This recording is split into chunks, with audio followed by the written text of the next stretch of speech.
Il-bieraħ filgħodu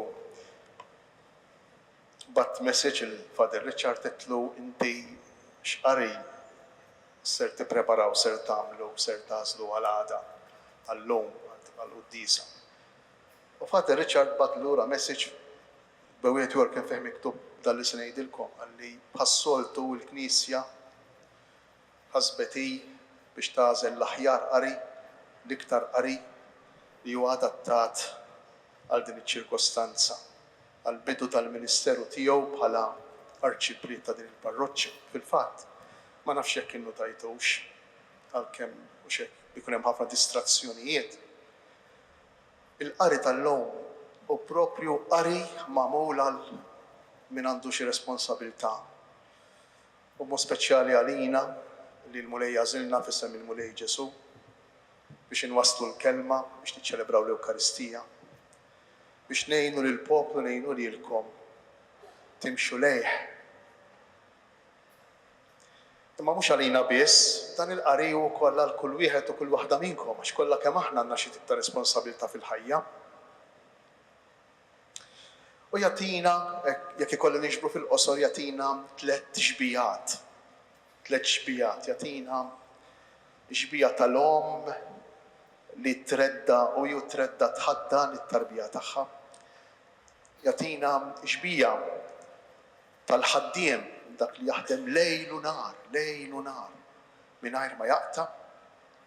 U jagħtina xbija tal-qaddej illi biex ikun l-ewwel wieħed fost sħabu tal-komunità, biex ikun il-kbir, biex ikun l-iktar importanti, irid joqgħod wara, joqgħod l-aħħar, irid jaqdi, irid jara li kulħadd ikun qiegħed sew, irid jara li l-bżonnijiet ta' kulħadd ikunu moqdija. Dawn it-tlet ġbijat li jistgħu jenuna immens biex il-kol kemm aħna ngħixu responsabilità tagħna, imma b'mod speċjali llum lilek, Aziz Father Richard, intu tibda il-ministeru tiegħek, intu tibda din il-missjoni tiegħek bħala qaddej tan-nies tal-komunità li tgħix f'dan ir-raħal fix-xahar. Ix-xbija tal-om li tħaddan lill-binta jew lill-bina waqt li qed tredda jagħtilna San Pawl fit-tieni qari li smajna. U San Pawl jgħidilhom lin-nies ta' Tessalonika fl-ewwel ittra tiegħu jien daqshekk ħabbejtkom. Jien hekk inħobbkom. Kemm ix-xbija qawwija. Kemm it-tixbija qawwija illi fiha tixber mhux biss l-imħabba ta' din l-om, mhux biss l-imħabba, tixbor mhux biss l-intimità, anki fiżika, anki umana ta' din l-om, ta' dan ir-raj lejn l-ulied tiegħu, lejn il-komunità tiegħu, imma tixbor fiha din it-tixbija sabiħa l-om li tagħti lilha nfisha. Li hi u tinħela, hi u tintefa', hi u tmut, tagħti l-ħajja lit-tarbija tagħha. Hi u tredda, tagħti l-ħajja tagħha lit-tarbija tagħha. Kemm hi tixbija qawwija. U San Pawl ikompli jispjega din it-tixbija u juri kif għandu jkun il-ministeru tagħna u kif għandu jkun ir-rwol ta' kull min responsabbli anki tal-om, tal-familja, anki tal-missier tal-familja. Billi jgħidilhom San Pawl lin-nies ta' Tessalonika jien ma ġejtx fostkom bħal wieħed superjur għalikom. Jien ma ġejtx fostkom bħal min jikkmandakom. Isimgħu il-kliem. Jien ġejt fostkom bħal wieħed minnkom. Bħal wieħed minnkom. Kemm hi sabiħa.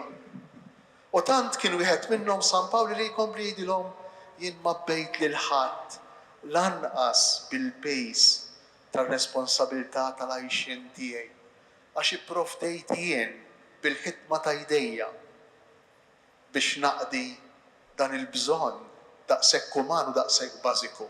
Il-bżonn li niekol, il-bżonn li jkolli fejn norqod, il-bżonn li ngħix. Kemm hi sabiħa din it-tixbija. Kemm tmur bil-kontra għal dak li jgħid Ġesu fil-Vanġelu lil dawk illi minflok jerfgħu lil bnedmin jabbuhom bil-pisijiet. Hekk qalilhom lill-kittieba u lill-Fariżej Ġesu fil-Vanġelu tal-lum. Intom tgħabbu lin-nies biżijiet, b'ikmandamenti, b'obbligi, b'dettalji li intom lanqas biss b'subajkom iż-żgħir ma tħarkuhom. U San Pawl minflok raj li jabbi l-innaġġ tal-merħla tiegħu bil-problemi tiegħu jippreżentalnahom li terfa' it-tarbija tagħha bil-problemi tagħha, li tarfa' it-tarbija tagħha bil-bżonnijiet tagħha, tarfa' t-tarbija tagħha bil-fraġilità u bid-djufijiet tagħha. Kemm hi sabiħa din l-immaġni li jagħtina San Pawl tal-omm li tħaddan waqt li tredda. Imma San Pawl jagħtina wkoll immaġni oħra. Immaġni importanti. L-immaġni ta' min jaħdem lejl u nar. Lejl u nar. U jgħid għall-liema raġuni jaħdem lejl u nar mhux għal flus imma biex ixandar il-Vanġelu. Lejl u nar biex ixandar il-Vanġelu ta' Alla.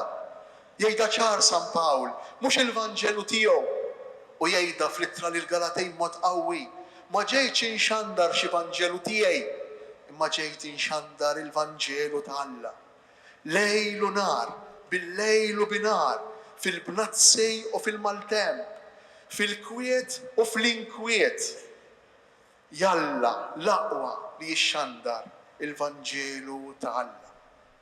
Għaliex kellu din il-ħerqa kbira San Pawl biex iwassal il-Vanġelu? Għax kien jaf xi fisser, kellu esperjenza diretta tal-ħelsien, tas-salvazzjoni, tas-sbuħija tal-kelma tal-Alla. U aħna dalgħodu qegħdin inġarbu ftit minn din is-sbuħija. Il-fatt biss, jekk niftakru dak li qedna fil-bidu, il-fatt biss li din il-kelma titkellem illum, hija ħajja llum. Ħafna snin, eluf ta' snin wara li nkitbet u qed tkellem lill-ġrajja tagħna ta' dalgħodu. Mela din il-kelma hija ħajja.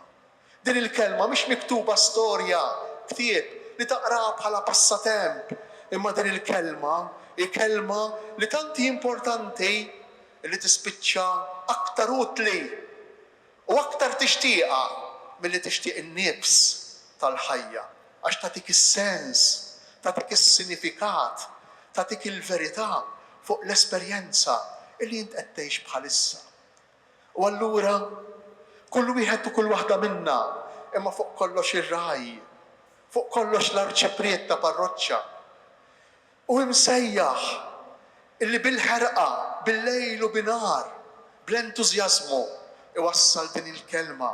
Imma mhux bissien ta' arċipriet, imma intom il-koll, mhux speċjali intom ġenituri. Kemm kultant maħniex kapaċi niggustaw, inħossu sbuħija, it-tjubija, il-ħlewwa ta' din il-kelma, tant li intelfu mill-katekismu l-tfal tagħna għal xejn. Tant li nitilfu opportunità ta' konfront mal-Vanġelu fi grupp f'komunità għal xejn. Mhux għax ħtija tagħna, mhux għax aħna ħżiena, imma ma nafux is-sbuħija, għadna ma fimniex it-tjubija, għadna ma fimniex l-importanza li din il-kelma għandha għal ħajjitna. U t-tielet tixbija illi jagħtina il-qari tal-lum, it-tixbija tal-qaddej. Ġesu wara li jgħid lir-rajja ta' żmienu, lill-kittieba, l-orrief tal-liġi u lill-Fariżej kemm huma ngannati u kemm qegħdin jingannaw lill-poplu. Imbagħad jgħidilhom illi d-dixxieplu veru tiegħu irid ikun qaddej. Dak li jrid ikun l-ewwel, dak li jrid ikun il-kbir, irid ikun dak li jaqdi. Bil-maqlub ta' kif kienu jagħmlu l-Fariżej u l-kittieba. Dawn minflok il-kelma ta' Alla, dawn bdew ixandru l-kelma tagħhom. Il-kittieba u l-Fariżej fis-sinagoga minflok li kienu jħossuhom huma wkoll sottomessi, obbedjenti, suġġetti għall kelma ta' Alla, kienu jħossuhom proprjetarji, kienu jħossuhom dawk li għandhom is-seta, dawk li l-kelma tal-Alla hija tagħhom, hija f'idejhom, tantu hekk illi fis-sinagoga kien hemm żewġ tronijiet. Kien hemm tron illi fuqu kienu jpoġġu il-kelma ta' Alla, kienu jpoġġu r-romblu tat-Toraħ. U tron ieħor li suppost kellu jibqa' vojt. Siġġu ieħor li skont il-ktieb tad-Deuteronomju kellu jkun hemm bħala sinjal tal-profeta li Alla kellu jibgħat matul iż-żminijiet li kellu jkun jixbaħ lil Mosè, fi kliem ieħor sinjal tal-Messija. U Ġesu jgħidilhom lill-Fariżej u lill-kittieba, tlajtu intom fuq il-katedra ta' Mosè.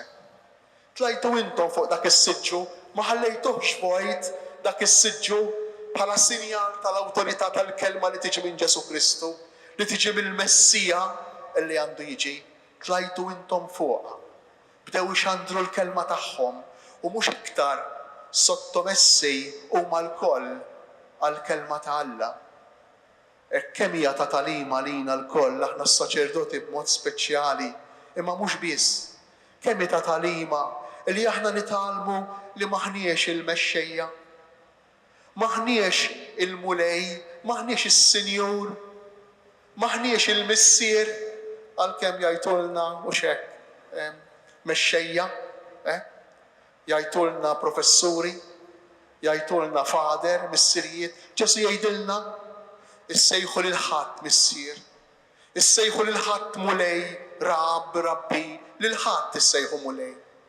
Issejħu lil ħadd mexxej, għax wieħed hu il-mexxej tagħkom kemm għandna bżonn inżommuha quddiem għajnejna dejn aktar minn dawk il-ġmiemen li kienu jżommu quddiem għajnejhom il-Lowt biex jiftakru fil-kelma tal-Alla u jorbtu ma' jdejhom biex kull għażla tagħhom u kull emil tagħhom ikun imdawwal minn din il-kelma. Kemm għandna bżonn inżommuha f'moħħna il-koll kemm aħna din il-verità. Li l-koll kemm aħna l-istess, fuq l-istess pjattaforma, fuq l-istess art, ugwali quddiem il-kelma tal-Alla li tallimna, li tmexxina, li ddawwalna.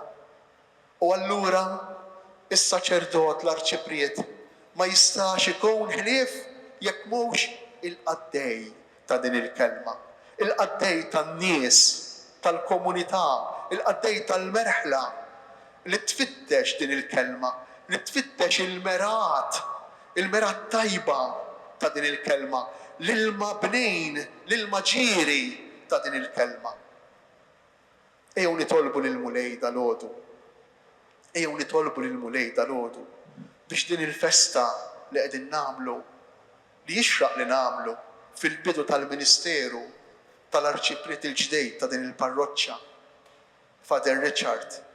Ejjew nitolbuh biex din il-festa tibqa' kontinwa f'ħajjitna, fil-ħajja ta' din il-parroċċa, bliema mod, mhux biss bil-banda u bl-isparar u bl-armar, dak ukoll imma dak ftejt biex ma ngħidilkom xejn ħdejn il-ferħ li jkun hemm fil-qalb tal-insara, fil-qalb tan-naċ tal-merħla li jieklu mill-kelma tal-Alla, li jieklu mill-Ewkaristija, li mexjin f'direzzjoni waħda, li mexjin fid-direzzjoni tar-Raj il-Kbir, Ġesu, li tant iħobb illi jagħti ħajtu saħansitra kuljum anki f'din l-Ewkaristija li flimkien qegħdin niċċelebraw.